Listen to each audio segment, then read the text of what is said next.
Everyone, and welcome to today's webinar, 4 Easy Questions to Find the Motivated with MAPS Coach Anna Krueger. Please note this meeting is being recorded and will be available within 24 hours on the MAPS YouTube channel. Currently, everyone's on mute. However, if you have any questions for Anna, please type them into the chat box. Following the meeting, if you have any questions about today's call or our other coaching programs, please email us at fasttrack@kw.com. And that's all for me, Anna. Please take it away. All right, well, welcome everyone. So great to see you. I'm curious, how many of you, this is your first time on a webinar with me? Would you tell me in the chat box? I know looking at the screen, I see a lot of faces I have not seen before. So I'm excited to meet you. I will quickly introduce myself, mostly because I know what it's like to be in a class and think, who is this person? Why am I listening to them? So I'll introduce myself quickly, and then we're gonna jump right into the content for today. So my name is Anna Krueger. I have been doing inside sales, so meaning the interpretation of that is lead gen, lead conversion, since 2006, and I've been coaching it since 2008, before real estate and then also in real estate. And really my goal is to help you have more time and money. How many of you would like to have more time and or more money? Just raise your hand at me. Okay, so John's raising both hands, so there we go. Yeah, so what we understand is that your two currencies are time and money. And so as you increase your skill, you get to choose. Do you want more time? Do you want more money? Or maybe you want both. So today we're going to talk through that. I want you guys to have pen and paper because we're going to want to take a lot of notes today. We're going to talk quickly about the market, and then we're going to talk through 4 questions to help you find the motivated. And at the end, we'll open it up to any questions you guys have to get more info if you would so like. So the first thing is, obviously we are in a market shift. Anybody feeling that at all? Okay, great. I'm actually excited, and this is not me being the coach that's like fake positive. Genuinely, truly, I am excited because I know when I got into real estate about 10 years ago, I made a ton of money off of for sale by owners and expireds. And can we all just agree there have not been for sale by owners or expireds for the last 2 years? And if they were expired, there was usually a reason, like who expired in this last market, right? So what's happening because of this market shift is we're going to have a significantly higher opportunity for sellers to understand I need help. Because they're going to realize I can't do this on my own like they could really the last 2 years. So you're going to have a lot of opportunity to work with buyers, to work with sellers, and especially those sellers that maybe were hesitant in the last 2 years thinking they didn't need you. They will realize that they need you now. So I'm excited about that. Here's the thing. In a market shift, there are 2 things that you can control. What are the 2 things? Somebody tell me. And it's not time or money. What are the 2 things that you can control? Awesome. By the way, we have a lot of new people. Great to meet you. And you can use the chat box or unmute yourself. What are the 2 things that you can control in the market? So we have several people typing in activities. What's the other thing you can control? Are y'all quiet because you're not sure and you feel totally out of control? Mindset. Oh yeah, mindset. That was not one of the things I was thinking, but yes, we should add that to number 3 is mindset. Absolutely. In my mind, that falls under activities because are we doing the things in the morning to help our mindset? But yes, absolutely. Anybody? Cost, time, mindset, lead generation. It starts with an S and it rhymes with hill, and it would be skill. Okay. So you can control your activity and you can control your skill. So let's take a moment and talk about that. And then we're going to move quickly into talking about the skills specifically of how to find the motivated, which is what brought all of you to this webinar today. So there are 2 things you can control in a shifting market. How many of you were in real estate? And use the chat box because I can't see all of you. There are so many people on this webinar, which is awesome. Use the chat box and tell me either yes or no. Were you in the real estate market in March of 2020? Meaning, were you an agent, inside sales agent, whatever your role is, were you in the market in 2020, March of 2020? So it looks like about half. That's actually cool. A lot of times I see way more no's than yeses. So it looks like this group is about half. So let me share with you a little secret. In March of 2020, I was coaching people. And it's almost comical looking back because we know the severity of what happened in March of 2020, right? The world shut down. We were in quarantine. We were all at home washing our baseboards and like spring cleaning because we had nothing else to do. And I was coaching talented people. And you know what they would say? Anna, I feel like I'm not good at real estate anymore. It's taking me like 48 contacts to set an appointment, and normally it's 20. Now, when we hear that today, looking back, can we all agree it's almost a little comical? Because the obvious thing is, you know what you're doing. It's called the market shift of a global pandemic. But I can't tell you how many people got in their head thinking, I'm no longer good at real estate because I'm having to work so much harder. And here's the thing I want to tell you is you could actually be better skill-wise than you were 2 years ago and still have to hustle harder because of the market shift. I'm going to say that again. You could be more skilled than you were 2 years ago and still need to hustle harder because of the market shift. How many of you want to hear that? I just made a bunch of enemies. You're like, this is my first and last webinar with Anna Krueger. But guys, that's the reality, is you could be better and still have to work harder. So let me share with you some statistics from March of 2020 to give you some perspective, and then we'll jump into skill. In March of 2020, when it took 20 contacts to set an appointment before COVID, immediately following COVID, anybody have a guess how many contacts it took to set an appointment immediately, like in the shutdown? How many contacts to set an appointment? Just take a guess. Anybody? Oh, you're using the chat box. 50, 60, 48. Richard, have you heard this before? Or was that a total guess? It was exactly 48 contacts. 48 contacts. Now I wouldn't, I said 48. Okay, I didn't realize I said it out loud. Yeah, there's a lot of you guessing higher, which is funny now that I know I said it out loud. But a lot of you are guessing even higher. And so let's talk about that for a minute. Is it scarier now with like a 7% interest rate, but the world is open and everybody's back to normal life for the most part? Would you say it's scarier now, or was it scarier in March of 2020 when everything had just shut down? Which one was worse? And I think most of us would say March of 2020 was significantly more unknown, right? People didn't know what was going to happen to the market. Nobody could even make a prediction because nobody had lived in a pandemic before, right? So what I want to encourage you with is, in a normal day in a normal market, it takes 20 contacts to set an appointment. In the most dramatic time in our recent history, it took 48. So those of you that are out there and you may be tempted to think, no one is going to set an appointment with me. No one is going to move. Can we all just agree that if it took 48 during COVID, it probably takes less than that today? It's probably not going to take quite 48. Because it's not as dramatic. So I just want to encourage all of you to recognize we do need to increase our activity. If it used to take you 20 contacts to set an appointment, bump it up to 40 and just start tracking your success. But I don't want to allow people to think no one, because people are absolutely going to move right now. And if it took 48 contacts during COVID, it will take less than that now. So hopefully that gives you a little bit of encouragement. So that addresses the hustle. The hustle is increase your contacts, increase your contacts. And then the other side of that is skill. So as you increase skill, the great thing is you won't need to talk to as many people to set an appointment. So today we're going to be working a bit on skill. So if it took 48 and you worked on skill, maybe you drop it down to 36. And think of the compound effect of that week after week after week after week after week. You're saving yourself hundreds, if not thousands of contacts by working on your skill. So are you ready to learn some skill? Remember, those are the two things you can control, hustle and skill.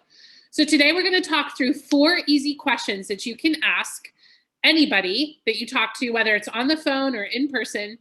And essentially what you're asking them, but you're not going to word it this way. You're going to ask them, what are you excited about? What are you freaked out about? So I know how to get you to closing. That's essentially what you're asking them, but we're going to package it differently. So here are the 4 questions. Actually, before the 4 questions, write this down.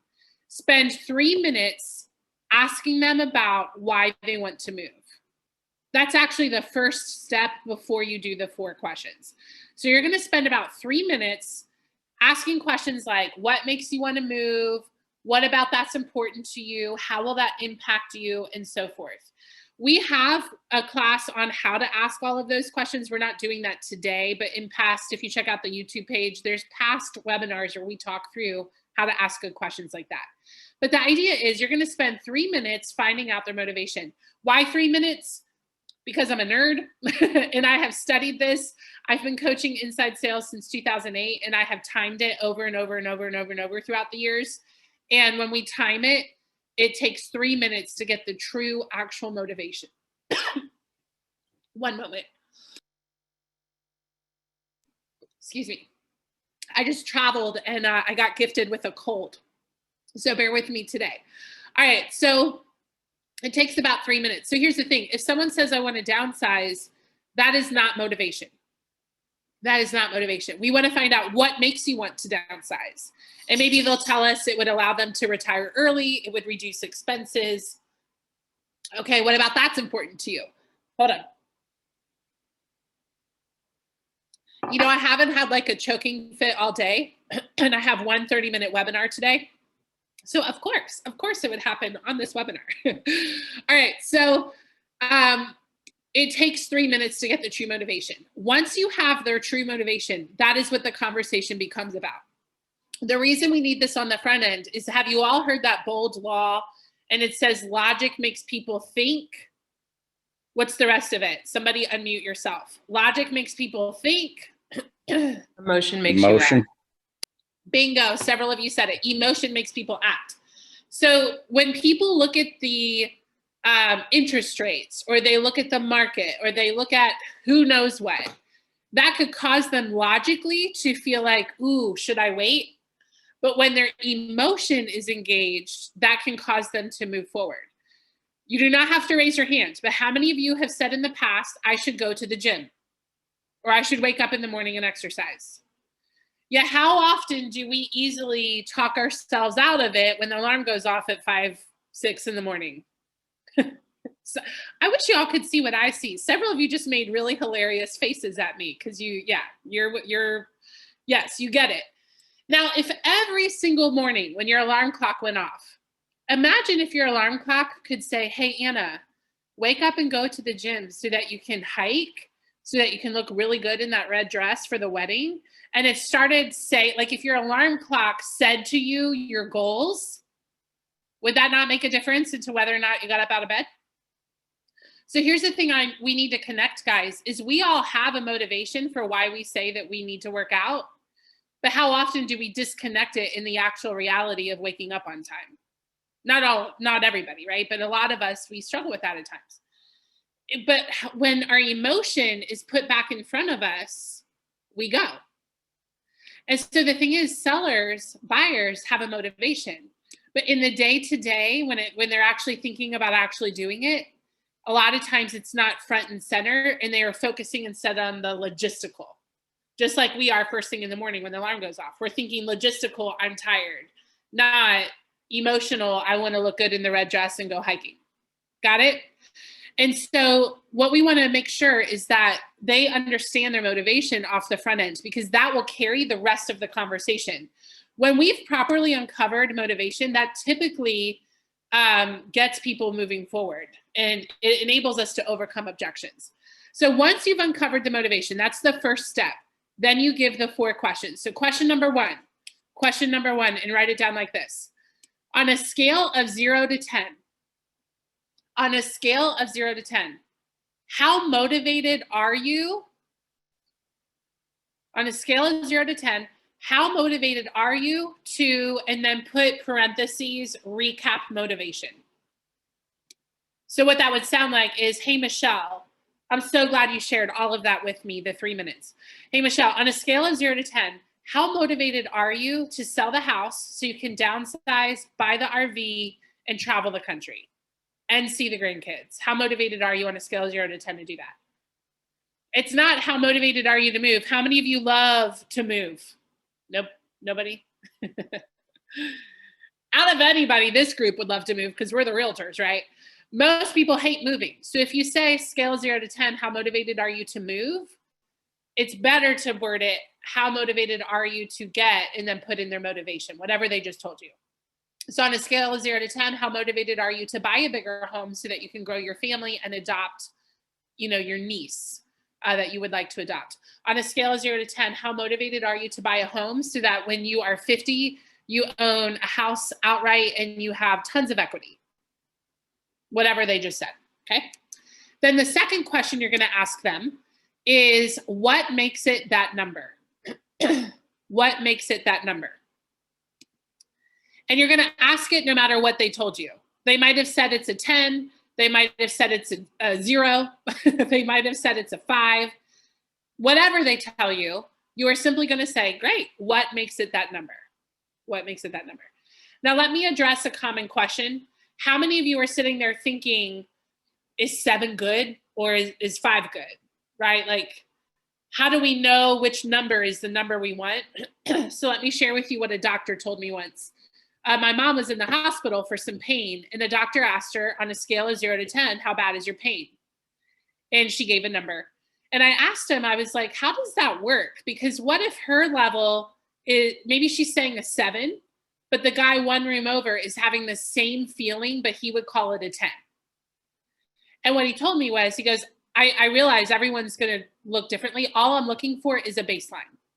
So the next time I ask your mom, is it higher or lower than the first time I asked her? So he's like, I don't care if she says a 5, a 2, a 7. I just want it to be lower the next time I see her, and it just gives a gauge. That's all. So I'm telling you this because I used to think if people told me they were a 5, in my mind, I was like, oh, bummer, And I would have 5s that would meet with me for an appointment and they would move forward. And then I would have other people who would say I'm a 9, but they were all talk and they didn't actually do anything.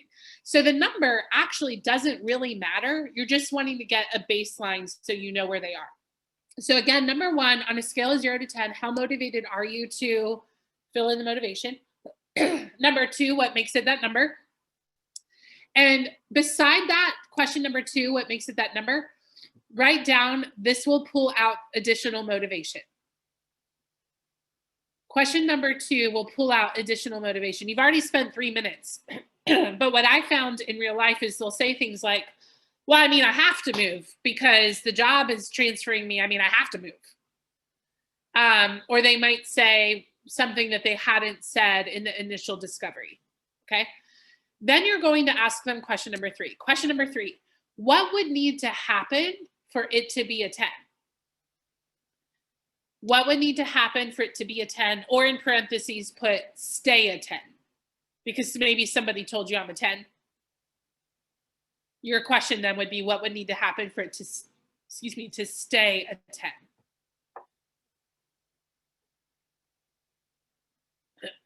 So what would need to happen for it to be a 10, or what would need to happen for it to stay a 10? Now, what's great about this is they start telling you exactly what you need to do in order to get them to move forward. So common answers are things like, I need to know how much equity I have in my house so I know how much cash I have for my next one.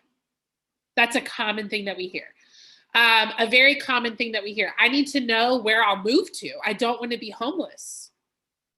Another common thing we hear, I need to know I can qualify for a loan. These interest rates, can I afford a loan? Which, by the way, can we pause for a minute and talk about interest rate objections? I'm not going to do a whole training on it, but just quickly, they're not concerned about the interest rate so much. They're concerned about their monthly payment. If you focus the whole conversation on interest rate, we're usually talking about the wrong thing. Usually what they're concerned about is, can I afford a house? That's usually what they're concerned about. So there's more we could say, but that's just a quick little snippet. It's not usually the interest rate that concerns them. And if they're a renter, they're paying 100% interest. It's not, but for all intents and purposes, right? It's just going out the window. Okay, so number 3, what would need to happen for it to be a 10? Put beside that one, these are your marching orders. These are your marching orders. So question 2, what makes it that number is additional motivation. Question 3, what would need to happen for it to be a 10? These are your marching orders. So you have to start deciding, is what they're telling me something that I can fix or educate them about? So if they say, I need to know how much equity I have in my house, Can we solve that for them? Absolutely. We need to set an appointment to go over their equity and have them pull some numbers before they meet with us. If they say, I need to know what I qualify for, can we get the answer to them?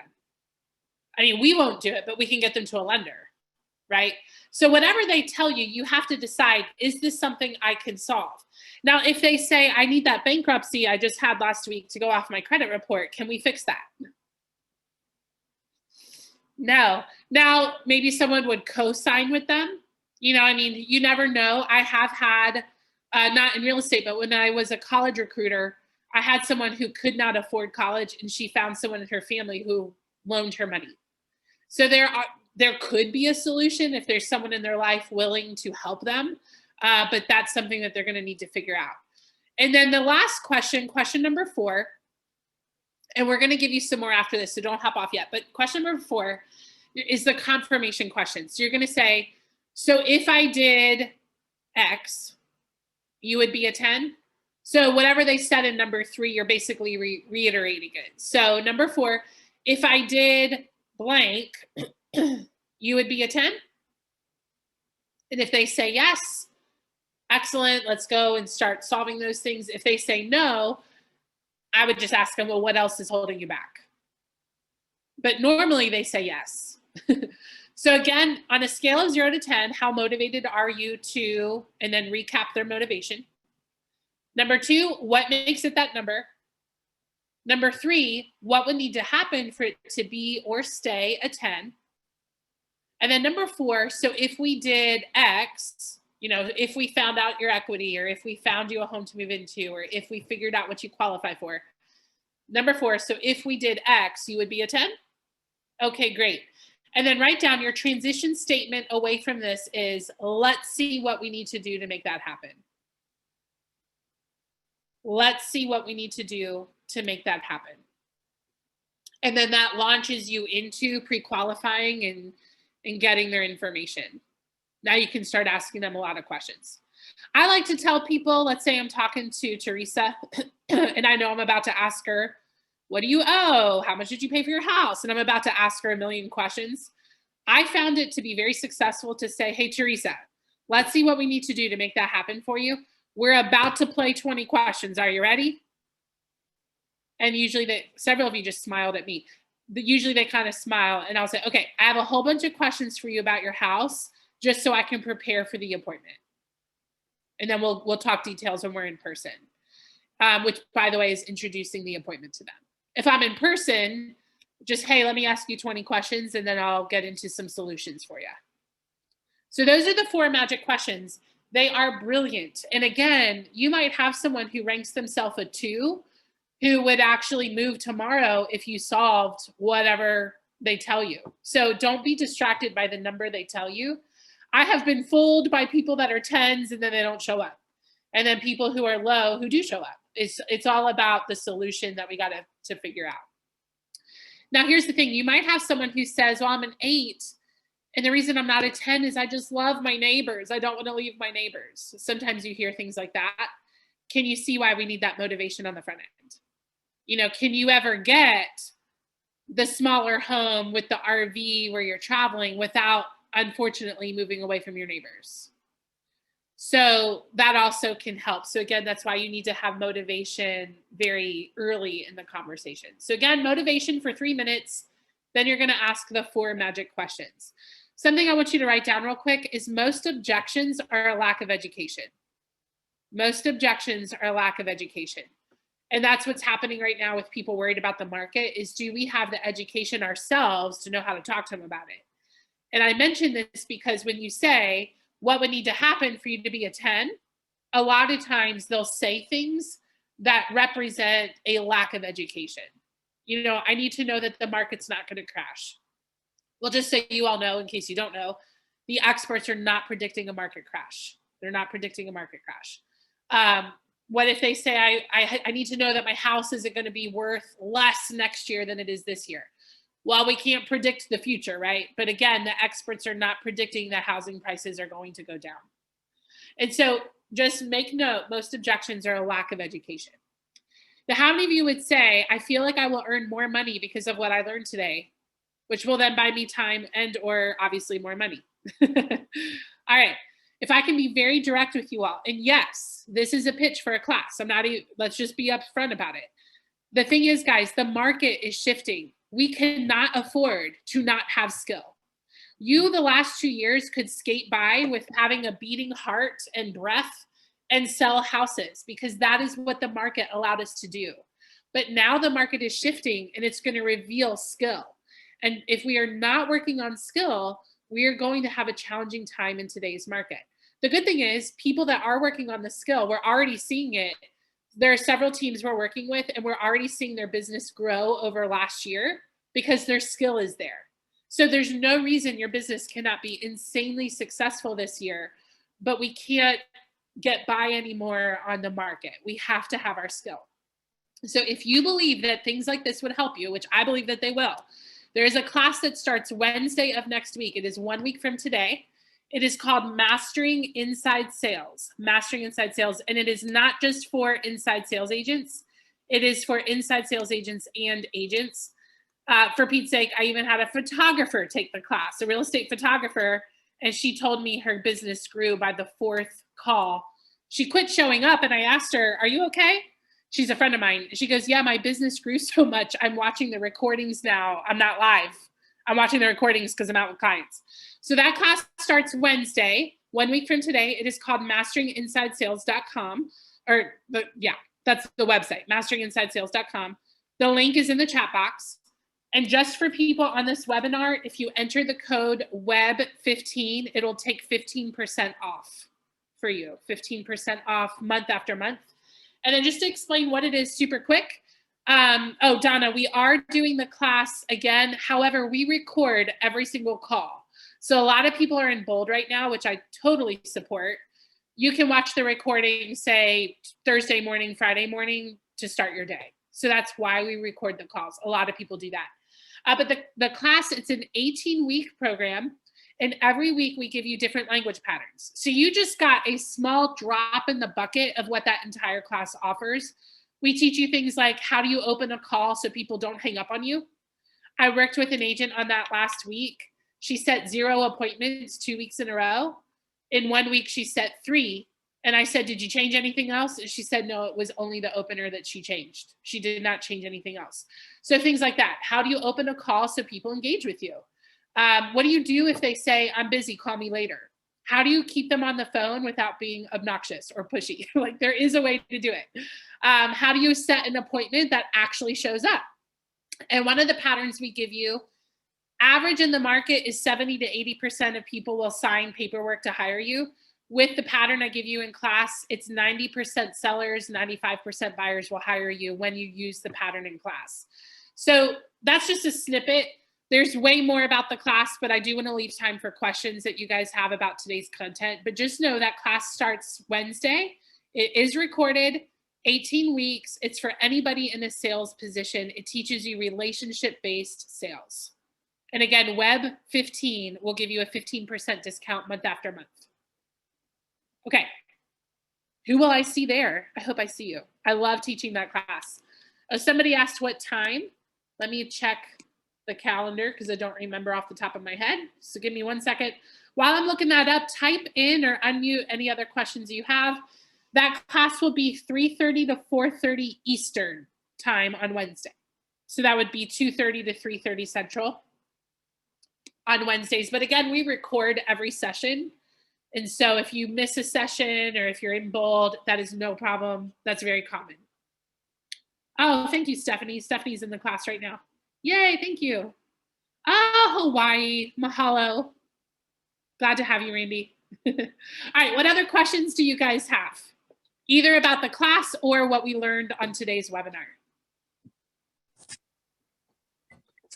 Hi, Anna. This is Myrna in San Diego. Hello.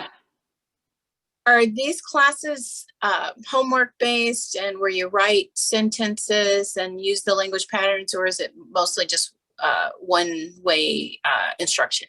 Yeah, really great question. So every class I'll give you suggested action items, but there's not homework that you're turning in. It's more self-motivated because it's a group call. So you're not turning in homework to me. I invite you to do things each week, like do this week, and that should help you get up to speed. But that part is more self-paced. And then it's language patterns. The thing I like about it is it's a community. Each class, week 1 of the 18-week program, I put up a script partner sign-up sheet. So you can find script partners that are in the same class learning the same thing. I can't tell you how many people have said some of my best friends in the industry have come out of that class because you're with other people working on the same skill. I've heard of people getting on planes to meet each other, having coffee. Like, it's built a community, which is one of the things I'm most excited about, to be honest with you, with the class. And if you're looking for a statistic, just one that comes off the top of my head is I had an agent tell me, or an inside sales agent. So their one thing is lead conversion. She said within 1 month of the program, just 4 weeks, 1 month of the program, she was holding 10 extra appointments a month, not setting, not like holding, actually sitting in front of 10 extra people a month. So the class is $199 a month. You guys will get it for less, whatever 15% of that is. I don't know off the top of my head, per month. Total, it's just under $1,200 without the discount. And so the point is, if you get one closing from the program, you will have great ROI. And if I can be so bold as to say, unless you're sleeping in class or just not watching it, there's no way that you will only have one closing because of the class. I'm very confident in the material. We've been teaching it since 2008. It works. And so that's the thing we need right now is, again, it's not that we didn't have to work hard the last 2 years. And for Pete's sake, if you were a buyer's agent, credit to you. You have had a time of it the last 2 years. You're about to get a little breath, okay? But the thing is, our conversion skill hasn't needed to be where it's going to need to be right now. We've got to work on our conversion skill. The cool thing is when you do that, you will come out ahead. Again, businesses are growing that are working on skill. Oh, it looks like Rodrigo answered the question. Oh my gosh, thank you, Teresa. Okay, any other questions that you guys have? And I'll put the link in there one more time for the class. Also tomorrow, all of you will get a recording of today so you can watch it again if you like. And I'll make sure to let you know next week we're doing a FAQ about the class on Tuesday. For any other questions people have, just how does it work, where I'll go more in depth. So I'll let you know in the email with this recording how to get in there. Do you provide scripts in writing? Yes. Yes, we do, Andy. So we'll give you scripts. We'll give you, the main thing we give you is language patterns. And the thing I like about language patterns is they let you be you with your personality. However, you're following a science that works. So it might say step 2, ask an open-ended question. And 4 of you might ask 4 different questions, but all of you are doing it right. And that's what I like about language patterns is it gives you freedom to just be yourself, but it works. So it's kind of like a script, but it's looser, yet incredibly proven to work. And then it is on Wednesday. Yeah, it meets, basically it's weekly. However, the way we do it is we meet 3 weeks, take a week off. We meet 3 weeks, take a week off. And we do that because if you miss a week, it's very hard to catch up if we're meeting every single week. The biggest reason we do that is we found that client memory went up. You remembered the content better when you had a week off because look at how much you just got in. I mean, I've been talking about the class for about 10 minutes. So look how much you just got in 20 minutes, and every class is like that. So that's part of why we take a week off. And I always say, use that week off to go back and rewatch a class or just practice, because next month you're going to get 3 more hours of content. All right. So yeah, it meets once a week on Wednesday, 3:30 to 4:30 Eastern time. And again, we do record. And if you have more questions, you can ask them now, or also on Tuesday, we're doing a webinar. In fact, where's the registration for that, Rodrigo? Can we put it into the chat box? You can register for a webinar next week. If you hang on just a second, I'm looking to see if I can find the registration link.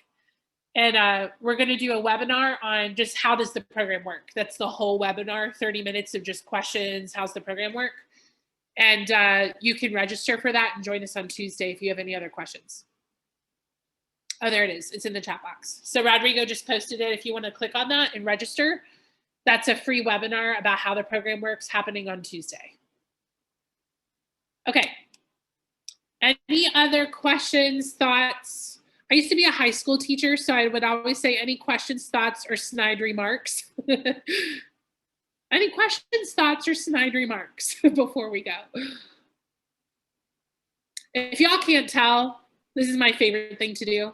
I really love it. So hopefully I'll see you Wednesday. It is seriously my favorite day of the week. I love teaching webinars. And the truth is, I don't get to do that if there's not students. So I really appreciate you guys trusting in me, because I don't have a job if there's no people. So you guys are the people who make my job super fun, and I get to do it. This was really great. Thank you very much. You're welcome. You're welcome. All right, guys, I'm going to let you go. I want to respect your time. Hopefully I will see you next week, and we'll send you this recording within the next, probably within 48 hours. Have a great day. Oh, go ahead. So I was wondering if you would recommend, I guess, open up to the client during an open house, like having this conversation with the person during open house, or would you recommend setting an appointment? Because most of the time when I'm doing an open house, I do get unrepresented buyers, but then the hard part for me is like to actually set an appointment with them. Yes. So here's what I recommend, because open houses are unpredictable, because you might have one person and you're in this deep conversation, and then 3 people walk in, and now you're interrupted. So the best thing at an open house is to have a way to collect their information the moment they walk in, so that if you don't get to talk to them at all, you have a way to follow up. So you can hand them a clipboard, or you could have them do it electronically, which is very common these days, and say, hey, I'd love to stay in touch with you in case we get interrupted. Go ahead and let's get your information.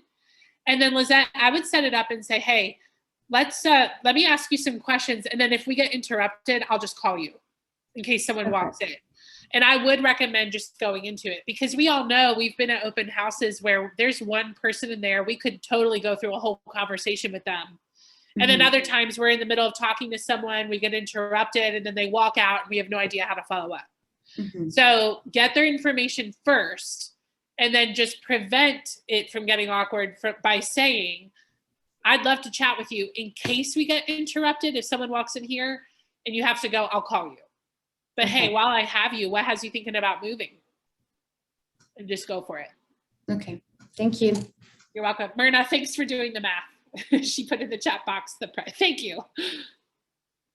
I appreciate it. All right, anybody have any last questions? I can hang on for a second if anybody else has a question. Crystal Clark, you look like my friend Nikki. I keep thinking Nikki is here. You look just like her. All right, guys, I really appreciated being with you. Hopefully I will see you on Wednesday. Join us Tuesday for that webinar where you can ask questions if you have any last questions about the class. And then I will see you on Wednesday. Have a great day, guys.